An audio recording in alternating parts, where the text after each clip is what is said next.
బుచ్చిబాబు సన నిజంగా నేనేదో అనుకున్నాను గాని తక్కువోడైతే కాదండి. కొడితే నిజంగా కుంభస్థలానే కొడతాడండి. ఎందుకంటే ఈ మధ్య కాలంలో సోషల్ మీడియాలో ఒక వార్త అనేది బాగా హల్చల్ చేస్తుందండి. బుచ్చిబాబు మెగాస్టార్ చిరంజీవి గారి కోసం ఒక కథ రెడీ చేస్తున్నాడు అన్నట్టుగా. నాకైతే మాత్రం ఈ వార్త ఇన్న తర్వాత నిజంగా ఇలాంటి కథ, ఇలాంటి హీరోతోని చెయ్యాలి, ఇలాంటి డైరెక్టర్ అని చెప్పి నాకనిపించిందనమాట.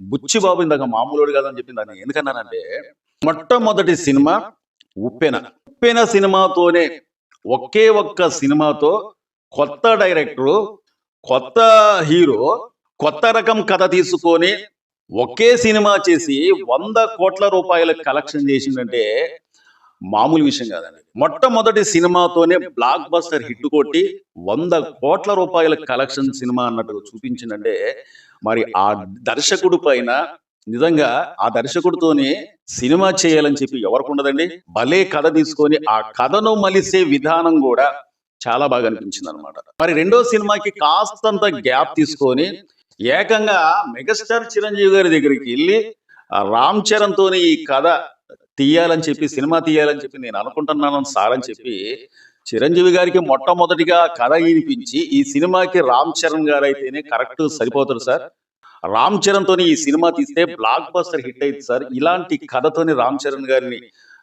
చూస్తూ ఉంటే మెగా అభిమానులు మాత్రం వాళ్ళ ఆనందానికి హద్దులుండవు సార్ అని చెప్పి ఎట్లాగో చిరంజీవి గారిని ఒప్పించిన తర్వాత చిరంజీవి గారినే ఒప్పించేసిందంటే మామూలు విషయం కాదనమాట. ఎందుకంటే చాలా మంది అగ్ర హీరోలు కావచ్చు, సీనియర్ హీరోలు కావచ్చు, ఎవరైనా కానీ కొత్త దర్శకుడిని నమ్మాలంటే కాస్తంత వెనక ముందు ఆడుతూ ఉంటుందన్నమాట. ఎందుకంటే అటు ఇటు అంటే ఏదన్నా తడబడి ఆ సినిమా ఒకవేళ చేసినట్లయితే వైపు కొత్త దర్శకుడు కాబట్టి అతనికి ఏం పడదు. కానీ ఒక అగ్ర హీరోతోని సినిమా చేసేటప్పుడు మంచి ఫామ్ లో ఉన్నప్పుడు ఆ అగ్ర హీరోతో చేయాలంటే కాస్తంత వెనక ముందు ఆడతారు అనమాట. కానీ మెగాస్టార్ చిరంజీవి గారు మాత్రం అతని టాలెంట్ అనేది ఎక్కడో కనిపెట్టిందండి. అంటే బుచ్చిబాబు గారి టాలెంట్ అనేది కనిపెట్టి పెద్ద సినిమాని ప్రజెంటేషన్ చేయాలంటే కత్తి మీద సాములాంటిది అనమాట. ఎందుకంటే ఆ సినిమాలో రామ్ చరణ్ గారు కనిపించే విధానం కూడా 3 రకాల గేమ్స్ లో కనిపించాలి. ఒకవైపు క్రికెట్ లోను, మరోవైపు కుస్తీలోను, మరొక వైపు రన్నింగ్ లోను. ఈ 3 రకాల గేమ్స్ లో కనిపించాలంటే దర్శకుడికి ఏమో గాని నిజంగా ఆ హీరోకి మాత్రం హొల్లు ఊనం చేసుకోవాలన్నమాట. మరి అలాంటి కథ పట్టుకొని వచ్చిన తర్వాత ఏమాత్రం కూడా వెనకాడకుండా రామ్ చరణ్ గారికి చెప్పిన తర్వాత వీళ్ళు ముగ్గురు కూర్చొని చర్చించుకొని ఖచ్చితంగా ఈ సినిమా రామ్ చరణ్ చేయబోతున్నాడు, చేస్తాడని చెప్పి ఒక భరోసాని ఇచ్చిన తర్వాత అప్పుడు ఈ సినిమా షూటింగ్ అనేది పట్టాలెక్కింది అనమాట. ఇక షూటింగ్ ప్రారంభించిన తర్వాత రామ్ చరణ్ గారు అతని బాడీని ఏ విధంగా మలుచుకుందో మనందరికీ తెలుసు అనమాట. మొట్టమొదట్లో ఆ సినిమా స్టార్టింగ్ లో మనకు కనిపించింది రామ్ చరణ్ గారు ఒక మాదిరిగా ఉంటారు అనమాట. అంటే మరీ ఒళ్ళు కాకుండా ఒక మాదిరిగా మనకు కనిపిస్తారు అనమాట. కానీ ఎప్పుడైతే అతను కుస్తీ ఫైట్ యోధుల్లాగా ఆ విధంగా కనిపించిండో రామ్ చరణ్ గారు బాడీ మొత్తం కూడా కుస్తీ ఫైటర్ లాగా కనిపించిందండి. అంటే స్లిమ్ గా కాకుండా అంతంత కండలేసుకొని పెద్ద పెద్ద జబ్బలేసుకొని అతను కనిపించే విధానం మనం చూసిన తర్వాత నిజంగా ఆ పాత్ర కోసం రామ్ చరణ్ గారు ఎంత కష్టపడ్డదనేది ఆ సినిమా చూసిన తర్వాత మనకు అర్థమైందనమాట. మరి అలాంటి కథని నిజంగా చెక్కాలంటే మామూలు విషయం కాదనమాట. దర్శకుడు చెప్పిన తర్వాత మరి రామ్ చరణ్ గారు అలాంటి పాత్ర కోసం అతని శరీరాన్ని మలుచుకుండంటే ఇది కదా ఒక హీరోకు కావాల్సిన పట్టుదల. మళ్ళీ అంతేకాకుండా సుకుమార్ దర్శకత్వంలో ఇప్పుడు ప్రారంభం కాబోతున్న ఆర్సీ 17 ఈ సినిమాకు కూడా రామ్ చరణ్ గారు దాదాపు 15 కేజీల నుంచి 20 కేజీల దాకా తగ్గాలి. అంటే ఈ పాత్ర కోసం రామ్ చరణ్ కాస్తంత సన్నగా స్లిమ్గా కనిపించాలంటే ఒక 15 కేజీల నుంచి 20 కేజీలు తగ్గాలని చెప్పినాడు. నిజంగా వీళ్ళిద్దరు అంటే గురు శిష్యులు, సుకుమార్ గారు కావచ్చు, బుచ్చిబాబు గారు కావచ్చు. ఒకరు ఒళ్ళు పెరగమంటారు, ఒకరు ఒక కుస్తీ ఫైటర్ లాగా ఒళ్ళు పెరిగి ఇంత కండలు పెంచమని చెప్పి ఆయనంటే ఇప్పుడు ఈ సినిమా కోసం దర్శకుడు సుకుమార్ గారు సన్నబడమంటారు. దాదాపు 15 కేజీల నుంచి 20 కేజీల దాకా తగ్గాలంటే మామూలు విషయం కాదనమాట. మరి దర్శకుడు బుచ్చిబాబు చిరంజీవి గారి కోసం ఒక కథ రెడీ చేస్తున్నట్టుగా సోషల్ మీడియాలో వార్తలు వస్తున్నాయి అనమాట. అసలు బుచ్చిబాబు నిజంగా ఒక కథ రెడీ చేస్తున్నాడంటేనే అంటే ఆ వార్త వచ్చిందంటేనే సోషల్ మీడియాలో ఒక ట్రెండింగ్ వార్త అయిపోతుంది అనమాట. ఎందుకంటే అతను ఒక కథ తీసుకుంటే ఏ అంశంతో తీసుకుంటాడు అనేది మన ఆలోచన కూడా అంత చిక్కదన్నమాట.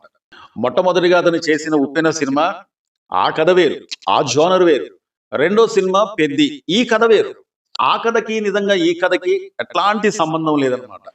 ఒక గుర్తింపు లేని గ్రామం, గుర్తింపు లేని ప్రజలు, నిజంగా వాళ్ళకి ఆధార్ కార్డు అంటూ కూడా లేని అలాంటి గుడెంలో ఉన్న ప్రజలు, వాళ్ళకు ఒక రైలు కావాలి, రైలు రావాలి, మమ్మల్ని కూడా గుర్తించండి సార్ అని చెప్పి ఆ పాత్రలో రామ్ చరణ్ గారిని ఏ విధంగా చూపించిండో మనందరికీ అలాంటి కథ.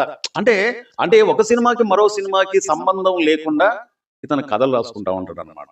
మరి చిరంజీవి గారి కోసం ఇప్పుడు ఎలాంటి కథ రెడీ చేస్తుందో ఏమో మనకైతే తెలియదు, కానీ ఇప్పుడు సోషల్ మీడియాలో ఈ వార్త అనేది వైరల్ అవుతుందన్నమాట. మరి ఇది నిజమా కాదా అంటే అధికారికంగా వీళ్ళెవ్వరు కూడా ఇంతవరకు ప్రకటించలేదు, కాబట్టి ఇది ప్రస్తుతానికి సోషల్ మీడియాలో వచ్చే వార్తే అన్నమాట. కానీ ఈ వార్తను మనం ఉట్టిగా కొట్టేయాల్సిన అవసరం లేదండి. ఎందుకంటే నిప్పు లేనిదే పొగరాదన్నట్టుగా ఎక్కడో కాస్తంత లీక్ అవ్వబట్టే బుచ్చిబాబు పెద్ద సినిమా అయిపోయిన తర్వాత ఇప్పుడు అతను ఎక్కడున్నాడో ఏం చేస్తుండో అనేది మనకెవరికి తెలియదు. కానీ అతను ఖాళీగా అయితే ఉన్నాడు. ఏదో మంచి ప్లానింగ్ తోని, మంచి కథతోని, మంచి కంటెంట్ తోని ఒక కథ అయితే మాత్రం రాస్తున్నట్టుగా, అది చిరంజీవి గారి కోసమే రాస్తున్నట్టుగా వార్తలు వస్తున్నాయి అన్నమాట. మెగాస్టార్ చిరంజీవి గారు ప్రస్తుతానికి ఇప్పుడు మంచి ఫామ్ లో ఉందనే మనం చెప్పుకోవచ్చు అనమాట.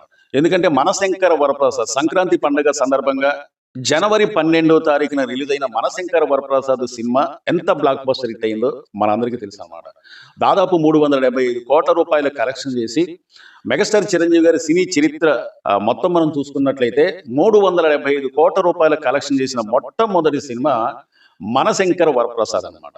నాకు తెలిసినంత వరకు చిరంజీవి గారు కొత్త డైరెక్టర్లకి ఖచ్చితంగా అవకాశం అనేది ఇస్తారండి. ఎందుకంటే గతంలో కూడా మనం ఎన్నోసార్లు చూసాం. అంతేకాకుండా మనశంకర వరప్రసాద్ సినిమా దర్శకుడు అనిల్ రావిపూడి. ఒక మామూలు స్టోరీ, అంటే ఇంతకు ముందు మనం ఎన్నోసార్లు అలాంటి స్టోరీని మనం చూసాం. కానీ ఒక దర్శకుడిని చిరంజీవి గారిని నమ్మిండంటే ఖచ్చితంగా ఆయనకి అవకాశం అనేది ఇస్తున్నారు అనమాట. ఎన్నోసార్లు అతను స్టేజీ పైన కూడా ఇదే అంటా ఉంటాడు, కొత్త హీరోలు రావాలి, కొత్త కథలు రావాలి, కొత్త దర్శకులను కూడా మనం ప్రోత్సహించాలి, ఇప్పుడే సినీ కళామతలు అనేది కలకాలం ఉంటుందని చెప్పి అతను ఎన్నోసార్లు చెప్పి కొత్త డైరెక్టర్లను కూడా ప్రోత్సహిస్తా ఉంటాడు అనమాట. నేను అనుకునేది ఏంటంటే ఈ వార్తలో నిజం ఉందేమో అన్నట్టుగా నాకు అనిపిస్తుంది అనమాట. ఒకవేళ ఈ వార్తే గాని నిజమైనట్లయితే మెగాస్టార్ చిరంజీవి గారు నటిస్తున్న 158 సినిమా అనేది పూర్తి అయిపోయిన తర్వాత, ఆ సినిమా రిలీజ్ చేసిన తర్వాత అతను ఇంకా 2 కథలు అనేది లైన్ లో పెట్టిండు అనమాట. ఇంకొక 2 కథలని లైన్ లో పెట్టిండు, గ్రీన్ సిగ్నల్ ఇచ్చినట్టుగా తెలుస్తుంది. ఆ సినిమాలు మొత్తం కూడా పూర్తి అయిపోయిన తర్వాతే, ఒకవేళ వస్తే ఈ సినిమాలు మొత్తం కూడా పూర్తయిన తర్వాత అతనికి అప్పుడు అవకాశం వస్తుంది, కానీ ఇప్పట్లలో అవకాశం అనేది రాదని నేను అనుకుంటున్నాను అనమాట. ఒకవేళ మెగాస్టార్ చిరంజీవి బుచ్చిబాబు దర్శకత్వంలో సినిమా కానీ వచ్చినట్లయితే ఎంత బ్లాక్ బస్టర్ హిట్ అయిందో మీరు కామెంట్ ద్వారా చెప్పండి. ఇదండి ఈ రోజు వీడియో. మా వీడియో నుంచి చాలా మంది చూస్తున్నారు కానీ సబ్స్క్రైబ్ చేసుకోకుండా చూస్తున్నారండి.